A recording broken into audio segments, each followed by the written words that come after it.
नमस्कार दोस्तों, learn more channel में आप सबका स्वागत है। मेरा नाम है सतीश और मैं आपके लिए लेके आया एडवांस एक्सेल सीखने की सीरीज का एक और लेक्चर। तो चलिए चलते हैं हमारे कंप्यूटर के ऊपर। एक्सेल में प्रोडक्ट रेटिंग्स फॉर्मूला आज मैं आपको सिखाने वाला हूँ। एक्सेल के अंदर ये प्रोडक्ट रेटिंग्स है, आपको दिख रहा है यहाँ पे।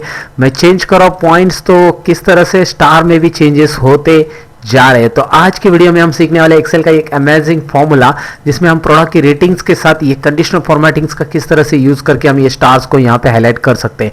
तो चलिए इसको सीखने के लिए शुरुआत करते हैं।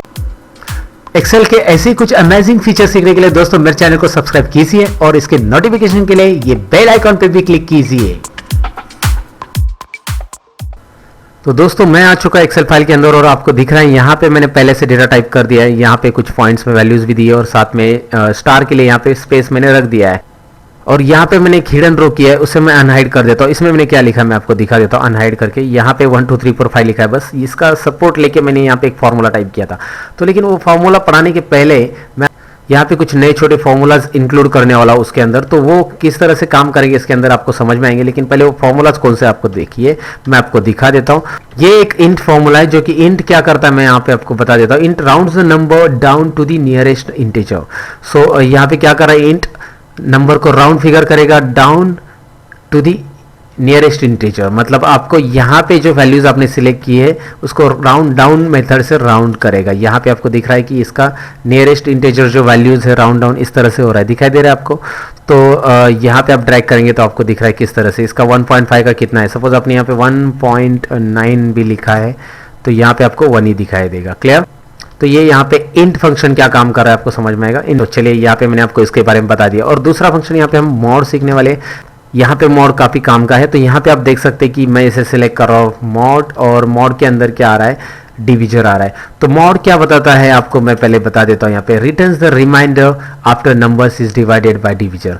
तो यहाँ पे रिमाइंडर बताएगा मोड। सिंपल है, रिमाइंडर आपको पता रहेगा, जैसे आप डिवाइड करते हो 3 को 2 से तो रिमाइंडर रहता है 1, वैसे ही यहाँ पे रिमाइंडर है। तो रिमाइंडर इसका अगर आप निकालेंगे 1 से इसे डिवाइड करते हैं, 1 से डिविजर से डिवाइड कर रहे हैं 1 से, तो रिमाइंडर यहाँ पे कितना रहेगा, यहाँ पे 0.5 रिमाइंडर रहेगा। सिंपल है, आप 1 से डिवाइड करके देख लीजिए 0.5 रिमाइंडर है। तो कोई भी पॉइंट की वैल्यूज़ को अगर 1 से आप डिवाइड करते हो तो जो पॉइंट बचा है वो रिमाइंडर हो सकता है।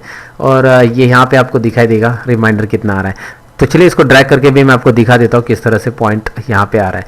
तो ये मॉड और ये दोनों फंक्शन आपको यहाँ पे क्लियर हो चुके होंगे। अभी इसके बाद लॉजिकल फंक्शन ईप यूज़ करना है हमें, और उसकी मदद से यहाँ पे कुछ पॉइंट्स हमें डिस्प्ले करने हैं। तो कैसे मैं आपको अभी समझा देता हूँ, पूरा फंक्शन किस तरह से रहेगा मैं आपको यहाँ पे दिखा देता हूँ। तो चलिए मैं यहाँ पे इज इक्वल टू टाइप कर रहा हूँ और ईप टाइप कर रहा हूँ। ईप टाइप करने के बाद यहाँ पे मैं इस वैल्यू को सिलेक्ट करूँगा जिसमें मेरा रेटिंग्स है, और इसको मैं इस तरह से लॉक करूँगा। अब ये लॉक यानी कि फिक्स बोलते हैं, फिक्स रेफरेंस। तो इसमें मैं कॉलम को फिक्स करूँगा। मैं इस कॉलम को इसलिए फिक्स करूंगा कि जब मैं इसे हॉरिजॉन्टली ड्रैग करूंगा तो ये कॉलम का जो बी कॉलम है ये फिक्स होना चाहिए। मतलब यहाँ पे बी कॉलम की values should not be change. और मैं वर्टिकली जब मैं इसे ड्रैग करूंगा फॉर्मूला को, तब ये 4 का 5 हो गया तो भी चलेगा, क्योंकि यहाँ पे भी वैल्यूज अलग अलग है। तो क्लियर है यहाँ पे कि मैंने इसको बी कॉलम को ही लॉक क्यों किया। अगर इसमें जो वैल्यू दी है वो इससे यहाँ पे मैंने जो ऐड की एक्स्ट्रा वैल्यूज, जो कि मुझे यहाँ पे बैक एंड की तरह यूज करनी है, एक बैकग्राउंड वैल्यू है ये, इसे मैं हाइड कर दूंगा। यहाँ पे प्रेजेंटेशन में इसे नहीं रखना है फिलहाल, लेकिन यहाँ पे इसकी जरूरत है क्योंकि इस वैल्यू में जो वैल्यूज लिखी है हर एक में अलग अलग लिखी मैंने। तो मैं यहाँ पे इसमें क्या लॉक कर रहा हूँ आपको मैं यहाँ पे दिखा देता हूँ। ये फिक्स रेफरेंस किस तरह से करना है समझना है। इसको पूरा फिक्स नहीं करना है, इसको बस रो को फिक्स करना है, क्योंकि मैं इसे यहाँ पे 1 2 3 4 5 कॉलम चेंज करना चाहता हूँ। सी कॉलम में पहली वैल्यू, फिर डी में, फिर ई में, फिर एफ में। तो C D E F G ये चेंज हो गया, लेकिन जब मैं इसे वर्टिकली ड्रैग करूंगा तो रो जो है वो फिक्स रहेगा। मतलब 2 नंबर की रो में जो वैल्यूज लिखी है यहाँ पे मैंने, ये 2 नंबर की रो में, तो ये values will be same for entire formula. तो यहाँ पे मैंने इस तरह से ये रो को फिक्स कर दिया। ये यहाँ पे क्लियर हो चुका होगा आपको कि रो और कॉलम किस तरह से इसमें फिक्स करने हैं। पहले वाले में कॉलम फिक्स करना है, दूसरे वाले में रो फिक्स करना है। सिंपल है। ओके, अगर ये ऐसा है मतलब ये एक ग्रेटर देन है और इक्वल है, मतलब 3.5 देखिए 1 से यहाँ पे ग्रेटर देन है तो ठीक है, ये ग्रेटर देन है तब आएगा आंसर 1। Simple, clear. तो 1 है ये आंसर आ जाएगा, लेकिन ग्रेटर देन नहीं है, सपोज ग्रेटर देन भी नहीं है और इक्वल भी नहीं है, तो क्या आएगा, तो आएगा ये आंसर। तो मैं यहाँ पे क्या टाइप कर रहा हूँ, ईप ओपन ब्रैकेट। ईप ओपन ब्रैकेट टाइप करने के बाद मैं यहाँ पे फंक्शन लूंगा इंट, और इंट फंक्शन में मैं इस नंबर को सिलेक्ट करूंगा जिसका कि मुझे इंटीजर निकालना है। लेकिन ये नंबर किस तरह से फिक्स रहेगा मैंने आपको पहले ही बोला, कॉलम फिक्स रहेगा और रो अनफिक्स रहेगा, यानी कि रो को हम लोग स्क्रॉल डाउन करने वाले हैं तो रो यहाँ पे चेंज होते रहेगा, कॉलम नहीं चेंज होगा। तो यहाँ पे कॉलम फिक्स कर दिया मैंने B4, और इस तरह से लेने के बाद मैं इसका इंट निकाला चाहता हूँ। इसके इंट से आंसर क्या आएगा 3, मैंने आपको दिखाया क्योंकि वो round nearest round down number ले लेगा, तो यहाँ पे 3 आंसर आएगा।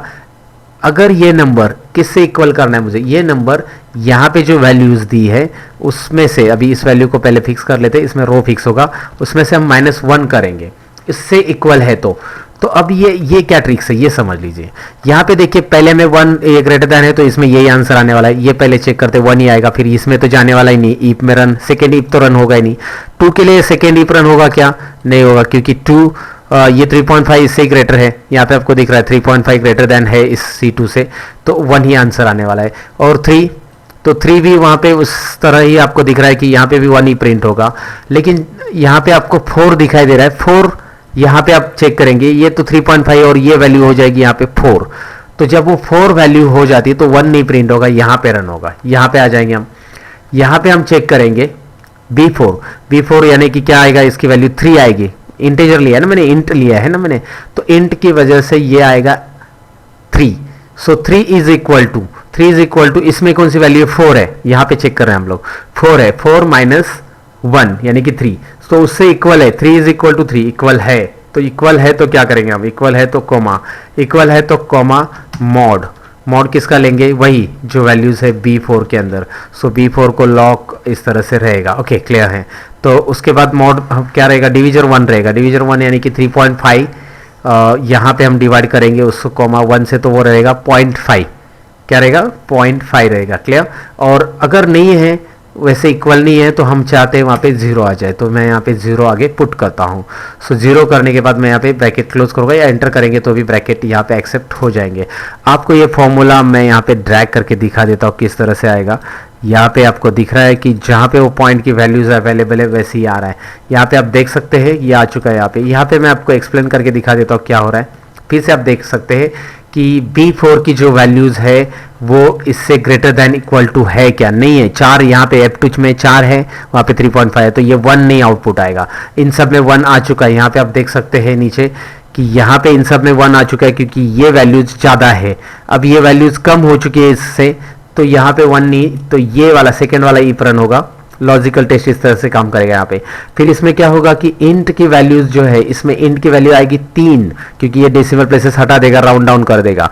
3 इक्वल टू करेंगे हम लोग, इक्वल टू किससे करेंगे, F2 -1, F2 -1 मतलब 4 - 3 3 है, 3 इज इक्वल टू 3 है, तो 3 का मॉड निकालेंगे हम लोग। 3 का मॉड फंक्शंस क्या करेगा, उसका रिमाइंडर निकालेगा। तो उसका रिमाइंडर क्या आता है, मैंने पहले बोला कि उसका रिमाइंडर अगर आप करेंगे तो 0.5 रिमाइंडर आएगा। अगर वो वैसे नहीं है तो आगे 0 आएगा। मतलब यहाँ पे देख सकते हैं आप 5, यहाँ पे 5 है सपोज, आगे देख सकते हैं 5, तो 5 माइनस करेंगे यहाँ पे 1, ये आता है 4, और यहाँ पे आती है वैल्यूज 3, क्योंकि इंटीजर ऑफ दिस 3। सो ये इक्वल है क्या, नहीं है, इक्वल नहीं है तो आएगा 0। क्लियर है, यहाँ पे ये समझना बहुत ज़रूरी है, उम्मीद करता हूँ समझ में आया होगा दोस्तों। तो इस तरह से इसको करना है, और ये करने के बाद इसमें आपको स्टार अप्लाई करने हैं। तो कैसे मैं आपको बता देता हूँ, चलिए इसको सिलेक्ट कीजिए। अब काफ़ी सिंपल है, ये थोड़ा सा कॉम्प्लिकेटेड था फॉर्मूला अप्लाई करना, लेकिन आप दोबारा इसको रिवाइंड करके उतना पोर्शन देख लीजिए कि फॉर्मूलाज मैंने कैसे एक्सप्लेन किया, क्या काम करता है, ज़रूर समझ में आएगा, उम्मीद करता हूँ। तो अभी आप देख लीजिए यहाँ पे मैं क्या कर रहा हूँ। आगे कंडीशनल फॉर्मेटिंग में जाइए, और कंडीशनल फॉर्मेटिंग में आइकॉन सेट, यहाँ पे मैं आपको जूम करके दिखा देता हूँ, आइकॉन सेट ऑप्शन से, और इसमें मैं मोर रूल्स ले रहा हूँ, क्योंकि मोर रूल्स में मुझे स्टार मिलने वाला है दोस्तों। तो स्टार कहाँ पे मिलेगा, चलिए मैं यहाँ पे क्लिक कर देता हूँ, और यहाँ पे स्टार मिल चुका है। तो स्टार मिल चुका है, और यहाँ पे आपको स्टार में मैं सिलेक्ट करके दिखा देता हूँ। यहाँ पे हमें परसेंटेज तो चाहिए नहीं, परसेंटेज से कोई काम ही नहीं है, उसका कोई वास्ता ही नहीं है यहाँ पे। तो यहाँ पे नंबर है हमारे पास, तो नंबर लेंगे। Number 1, if it is greater than equal to 1 तो फुल स्टार आएगा, right. When value is greater than equal to 1 तो full star, and when the value is greater than equal to, यहाँ पे 0 नहीं, यहाँ पे 0.5 कर देते तो आएगा हाफ स्टार। तो यहाँ पे आएगा ग्रेटर देन इक्वल टू ये है, तो यहाँ पे हाफ स्टार आ जाएगा। और यहाँ पे आपको दिख रहा है, मतलब लेस देन 1 रहेगा और ग्रेटर देन इक्वल टू 0.5, तो इस तरह से। और यहाँ पे आपको दिख रहा है कि 0.5 से भी कम रहेगा तो आएगा व्हाइट स्टार, मतलब वहाँ पे स्टार बिल्कुल नहीं आने वाला। यहाँ पे फिलहाल इतने स्टार हमारे पास अवेलेबल है, इसलिए इतनी कंडीशन ऐड कर सकते हैं। अगर ज़्यादा रहते तो मैं ज़्यादा भी ऐड कर सकता था, लेकिन फिलहाल नहीं है, अभी फिर इतनी ही। तो चलिए इससे काम निपटा लेते हैं हमारा। ओके कर देते हैं हम लोग। ओके यहाँ पे ओके कर दिया मैंने। ओह एक बात रह गई, यहाँ पे नंबर भी आ चुका है, तो मैं इसको ज़रा एडिट कर लेता हूँ। मैनेज रूल में जाता हूँ और एडिट कर सकते हैं आप कंडीशन को, आपको पता रहेगा शायद, आप करते रहेंगे। तो इसमें शो आइकॉन ओनली, ये बटन पे आपको क्लिक करना है। शो आइकॉन ओनली से क्या होता है आपको अभी समझ में आएगा।